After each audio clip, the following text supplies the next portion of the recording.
In today's video, I'm going to teach you how to add animations to your PowerPoint presentation.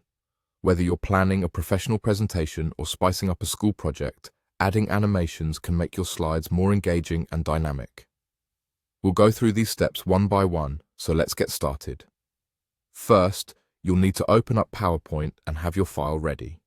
If you haven't started your presentation yet, that's perfectly okay. You can easily create a new file and begin setting up your slides.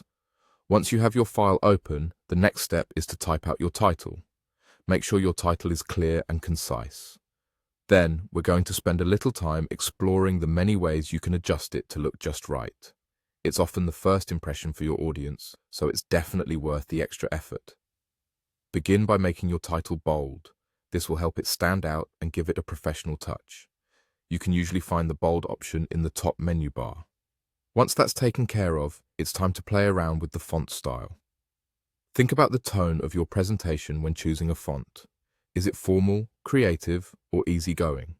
There's a wide array of fonts available, so find one that suits your presentation theme. After deciding on the font style, let's adjust the font size.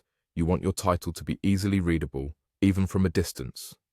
If you're not sure, imagine you're sitting at the back of a room.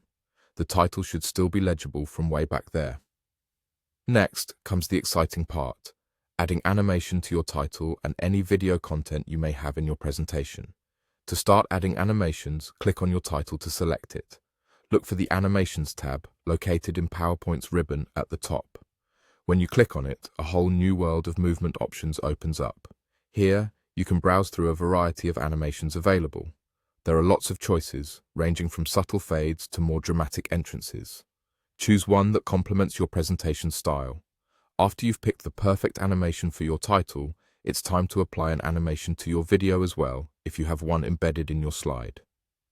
Simply click on the video to select it, then head back to your Animations tab.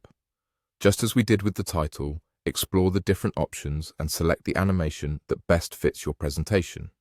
Once you've set up the animations for both your title and your video, it's a good idea to preview them. To see how everything looks and flows together, click on the slideshow option. This allows you to view the entire slide with animations in action, giving you the chance to make any final tweaks or adjustments if needed. And there you have it. You've successfully added animations to your PowerPoint presentation. These animations can really bring your presentation to life and capture your audience's attention right from the start.